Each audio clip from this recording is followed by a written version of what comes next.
هێرش و پەلامارەکانی سوپای داگیرکرد بۆ سەرکەرتی غەزە موسڵمانانی وڵاتە جیاوازەکانی بە نیشاندانی ناڕەزایەتی هێنایە دەنگ لە چەندین وڵات هاوڵاتی و پارت و ڕێکخراوەکان ڕژانە سەر شەقامەکان و لانی کەم پشتیوانی خۆیان بۆ خەڵک و خاکی فەڵەستین دووپات کردەوە.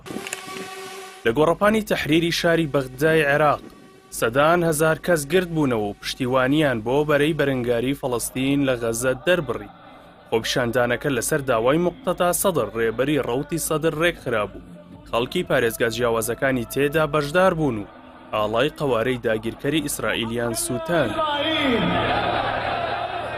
لە ئێرانیش لە چەند شارێکی جیاواز خۆپیشاندان بۆ سەرکۆنەکردنی کۆمەڵکوژی و وەحشیگەریانەی ئیسرائیل بەڕێوە چوو.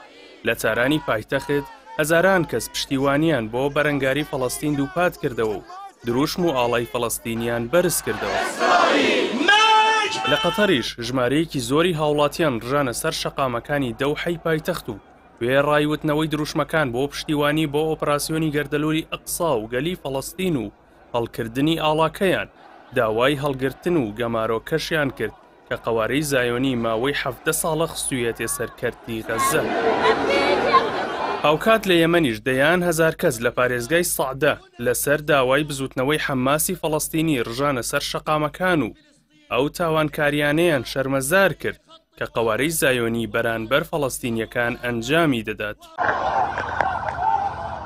لە ئوردنی دراوسەی فەڵەستینیش دەیان هەزار کەس ڕێپێوانیان بەرەو سنوورەکانی فەڵەستینی داگیرکرا و ئەنجامدا.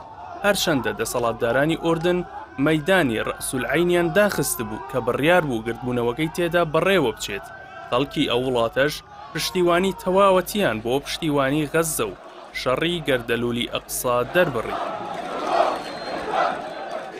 لە تورکیاش دوای تەواوبوونی نوێژی هەینی لە شاری ئیستانبول هەزاران هاوڵاتی ڕێپێوانیان ئەنجامدا و دروشمەکانی دژ بە قەوارەی داگیرکەری ئیسرائیلیان وتەوە. هاوکات لە وڵاتانی دیکەی وەک لوبنان، پاکستان، تونس، کوێت، بەحرەین، باشووری ئەفریقیا، مالیزیا، ئەفغانستان، سکۆتلەندا و ویلایەتی شیکاگۆ لە ئەمریکا و شاری ئۆتاوای پایتەختی کەنەدا ناڕەزایەتی بە قەبارەی جیاواز بۆ سەرکۆنەکردنی ئیسرائیل بەڕێوە چوو. هاوڵاتیان پشتگیریان بۆ گەلی فەڵەستین دەربڕی.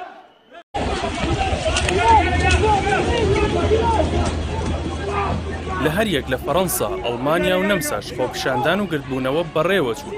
بەڵام لەلایەن پۆلیس و هێزە ئەمنیەکانەوە هێرش کرایە سەر بەشداربووانی خۆپیشاندانەکان و بڵاوەیان پێکرا.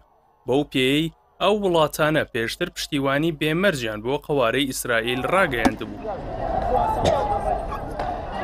هەڵوێست وەرگرتنی موسڵمانان لە جیهانی ئیسلامی و عەرەبی دوای ئەوە هات بزوتنەوەی بەرەنگاری ئیسلامی حەماس داوای کرد موسڵمانان ئەم هەینیە بکەنە هەینی گەردەلوولی ئەقسا و هەمووان پشتیوانی جەماوەری بۆ خەڵکی فەڵەستین و غەزە دەرببڕن.